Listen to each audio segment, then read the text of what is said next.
श्री शिव गीता पहला अध्याय। सूत उवाच अथातः संप्रवक्ष्यामि शुद्धं कैवल्यमुक्तमिदम् अनुग्रहान् महेशस्य भवदुःखस्य भेषजम्। अध्यात्म ज्ञान की जिज्ञासा का जागृत होना ईश्वर कृपा के बिना नहीं हो सकता। भगवान शिव स्वयं ईश्वर रूप है, जिनके अनुग्रह पर ही सूत जी शौनक आदि मुनियों के समक्ष शिव गीता का उपदेश कर रहे हैं। जीवन का चरम उत्कर्ष कैवल्य मुक्ति है, जिससे संसार के सभी प्रकार के दुखों का अंत होकर मनुष्य परमानंद को प्राप्त होता है। दुखों से निवृत्ति की यही एकमात्र औषधि है, जिसका वर्णन शिव गीता में किया गया है। सूत जी इसी शिव गीता का कथन शौनक आदि समस्त मुनियों के समक्ष कर रहे हैं। न कर्मणाम अनुष्ठानैर न दानैः तपसाभिवा कैवल्यम लभते मर्त्यः किंतु ज्ञानेन केवलम। मुक्ति का साधन केवल ज्ञान है। यह ज्ञान आत्मज्ञान, ईश्वर, ब्रह्म ज्ञान इत्यादि इसी ज्ञान से मनुष्य सृष्टि के संपूर्ण सत्य को जान लेता है तथा मिथ्या का तिरस्कार कर देता है।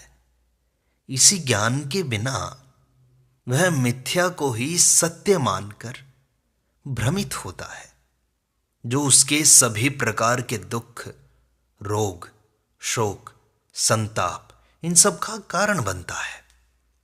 सत्य ज्ञान के अभाव में ही मनुष्य मिथ्या को पकड़े रहता है। अतः ज्ञानियों ने इसी परम सत्य को जानकर घोषणा की कि ऋते ज्ञानान न मुक्ति, कि ज्ञान के बिना मुक्ति नहीं होती।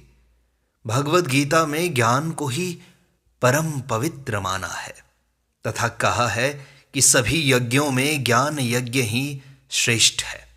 ज्ञान के समान इस संसार में कोई भी पवित्र वस्तु नहीं है। इस सृष्टि के दो ही आधार हैं, ज्ञान और कर्म। कर्म में कर्म कांड, दान व तप किए जाते हैं, किंतु इन कर्मों का फल होता है जिसे भोगने के लिए पुनः जन्म धारण करना पड़ता है। उत्तम कर्मों से ही स्वर्ग की प्राप्ति हो सकती है, किंतु कोई भी कर्म मुक्ति का साधन नहीं बन सकता। आरंभ में कर्मों की आवश्यकता है, किंतु ये परम गति को प्राप्त करने में सहायता नहीं कर सकते। अतः सूत जी ज्ञान को ही महत्व दे रहे हैं। रामाय दंडकारण्ये पार्वती पतिना पुरा या प्रोक्ता शिव गीताख्या गुह्याद गुह्यतमा हिसा। अध्यात्म ज्ञान सामान्य ज्ञान नहीं है जिसे कोई भी व्यक्ति समझ सके। सामान्य व्यक्ति जिसकी बुद्धि व मानसिकता का पूर्ण विकास नहीं हुआ है, वह इसे ग्रहण करना तो दूर रहा, समझ भी नहीं सकता, क्योंकि वह तो भोग विलास में ही लगा हुआ है। इसीलिए ऐसे ज्ञान को गुप्त ही रखा गया है तथा आध्यात्मिक गुरु अपने किसी योग्य पात्र को देखकर ही यह ज्ञान उसे देता है। अयोग्य को देने का इसीलिए शास्त्रों में निषेध किया गया है। इस शिव गीता का ज्ञान भी उच्च कोटि का ज्ञान है, जिसे सर्वप्रथम भगवान शिव ने श्री रामचंद्र जी को दंडकारण्य में दिया था। इसी का वर्णन सूत जी इन ऋषियों के सामने कर रहे हैं। यस्याह श्रवण मात्रेण नृणाम मुक्तिर्ध्रुवम भवेत पुरा सनत कुमाराय स्कंदेनाभिता हिसा। भगवान शिव द्वारा उपदिष्ट यह ज्ञान ऐसा है जिसे कोई ठीक से सुन भी ले तो भी वह मुक्त हो जाता है।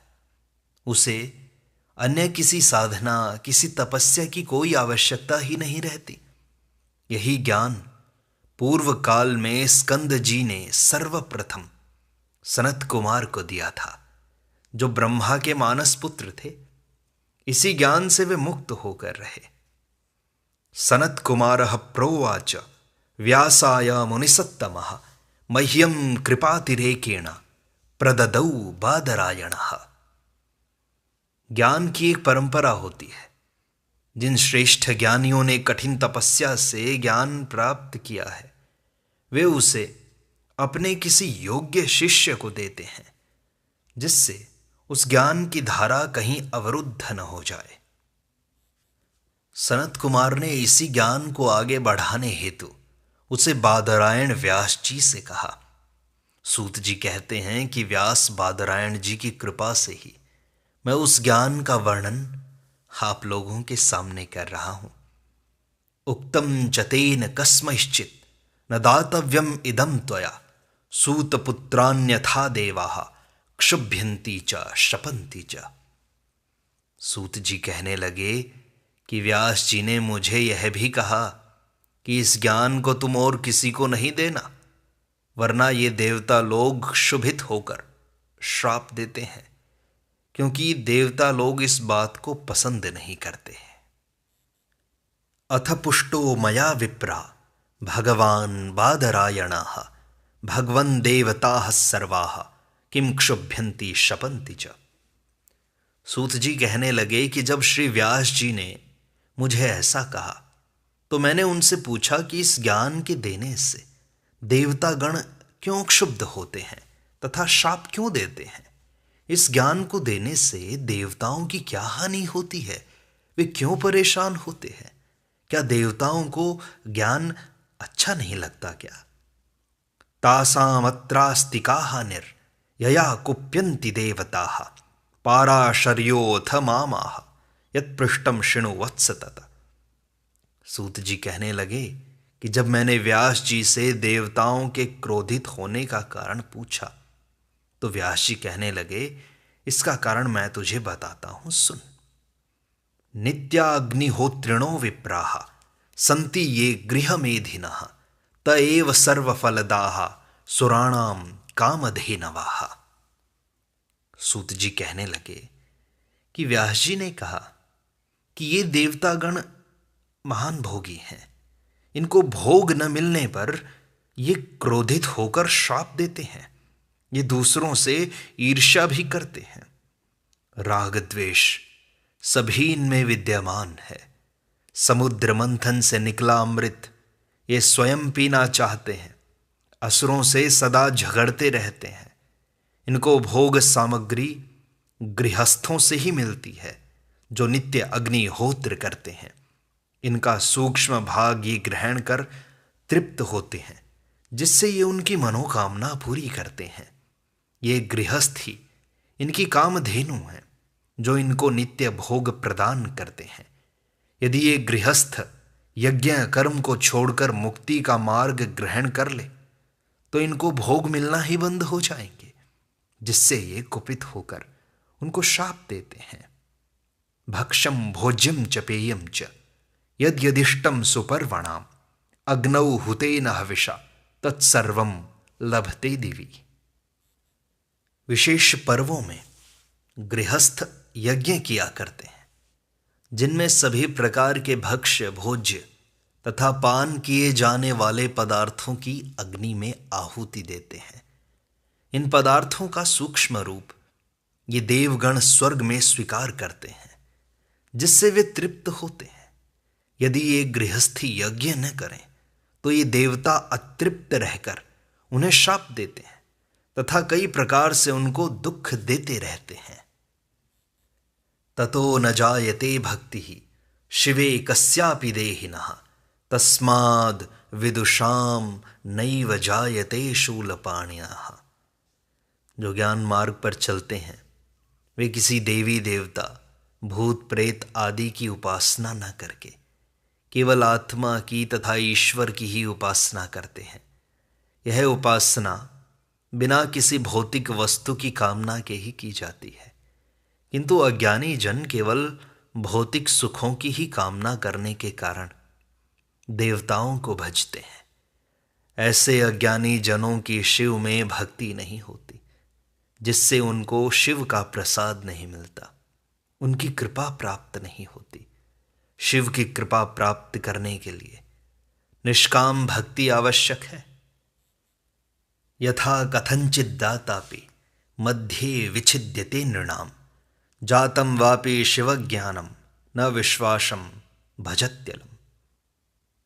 भगवान शिव स्वयं ईश्वर हैं। वे ही निराकार ब्रह्म के सगुण रूप हैं। धर्मों में जिस ईश्वर की बात कही गई है वे ही भगवान शिव हैं। सभी देवगण उन्हीं की विभिन्न विभूतियां हैं।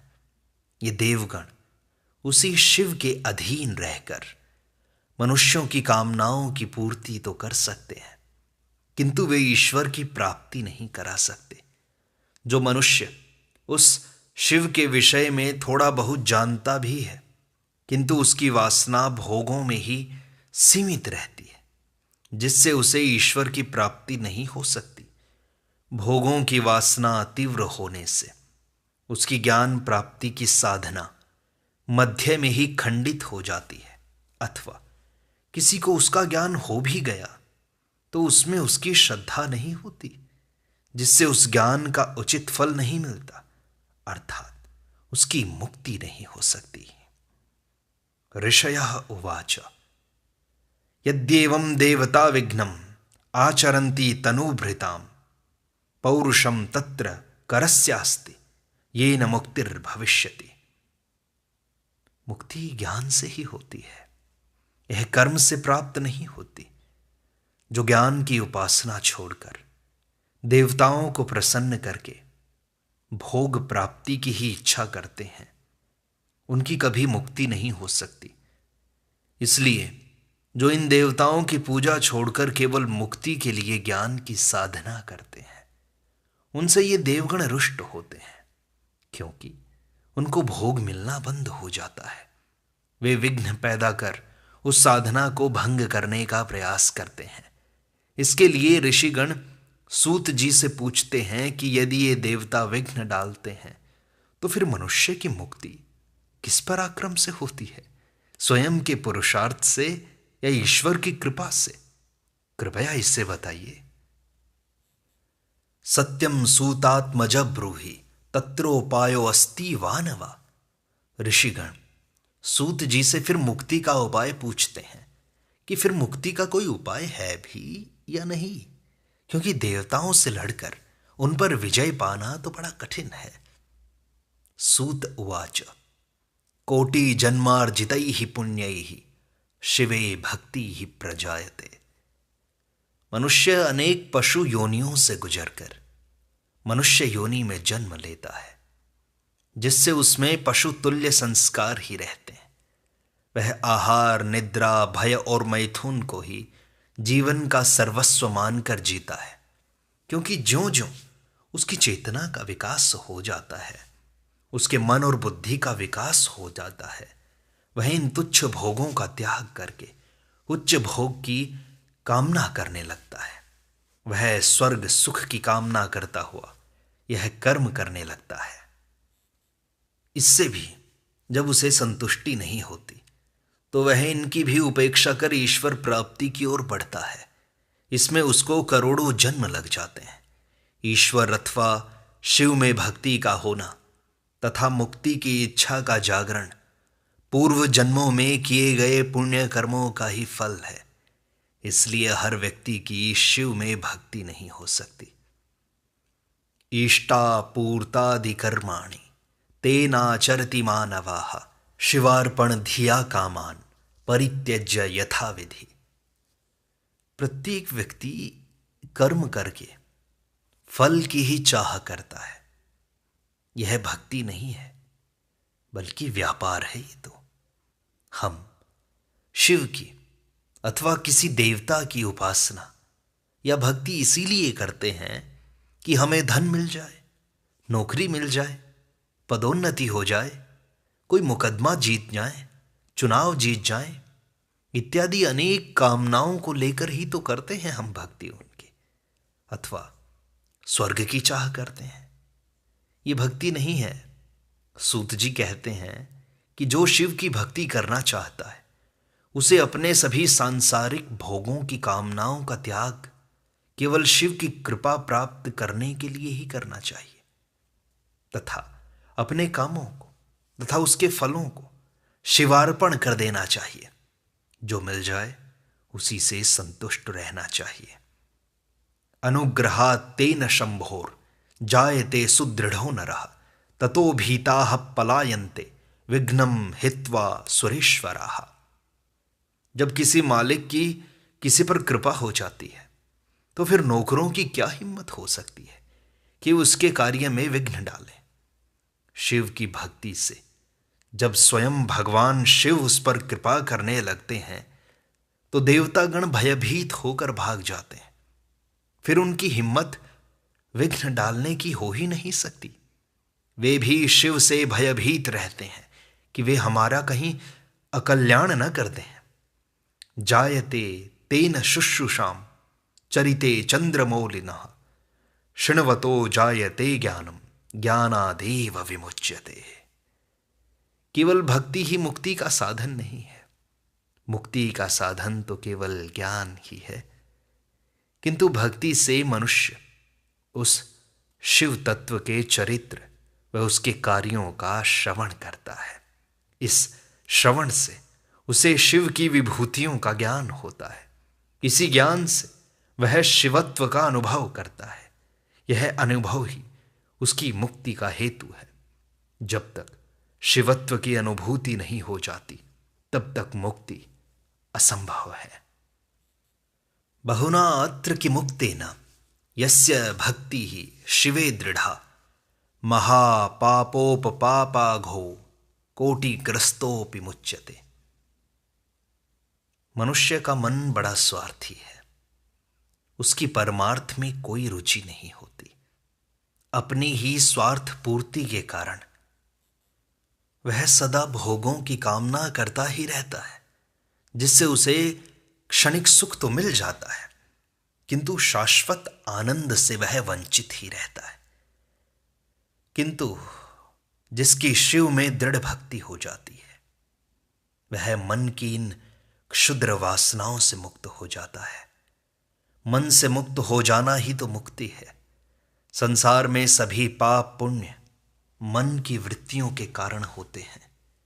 ईश्वर की प्राप्ति होने पर वह मन से मुक्त हो जाता है। जब मन ही नहीं रहता तो सभी पाप पुण्य भी नष्ट हो जाते हैं। चाहे वे करोड़ों जन्मों से संग्रहित हों, फिर उनका फल उसे नहीं भोगना पड़ता। यह सब शिव की कृपा से ही होता है। मुक्ति में केवल मन ही बाधा है, जो शिव की कृपा से ही दूर की जा सकती है। अनादरेण शाठ्येन परिहासेन मायया शिव भक्ति रतश्चेत स्यात् अंत्यजोपि मुच्यते। भगवान शिव कोई मनुष्य नहीं है जो किसी पर नाराज होकर उससे बदला ले। न वे कोई देवता हैं जो कुपित होकर किसी को श्राप दें। वे तो साक्षात ईश्वर हैं जो सब पर कृपा करते हैं। उनका नाम कोई भी भक्त किसी भी रूप में लेकर यदि उनका स्मरण करता है तो वह भी मुक्त हो जाता है। ऐसी है उनकी महानता। एवं भक्तिश्च सर्वेषां सर्वदा सर्वतोमुखी तस्यां तु विद्यमानायां यस्तु मर्त्यो न मुच्यते। संसार बंधनात् तस्मात् अन्यः को वास्ति मूढ़धीः नेमादयस्तु कुर्वीत भक्तिं वा द्रोहमेव वा। ईश्वर प्राप्ति के लिए सभी प्रकार की साधनाएं कठिन व विलंब से फल देने वाली हैं, किंतु भक्ति का फल निश्चित है, तत्काल मिल जाता है। फिर भगवान शिव तो अल्प से ही प्रसन्न होने वाले हैं। इसीलिए इस प्रकार भक्ति को अपनाकर जो संसार बंधन से न छूटना चाहे, ऐसा व्यक्ति तो मूर्ख ही माना जाएगा ना। यदि कोई भक्ति करके भी संसार बंधन से न छूटे तो वे केवल भक्ति को ही दोष देने लगते हैं, किंतु वे उसके नियम को नहीं जानते कि भक्ति किस प्रकार करनी चाहिए। इस प्रकार श्री शिव गीता का यह भाग संपूर्णता को प्राप्त होता है। शेष अगले अंक में।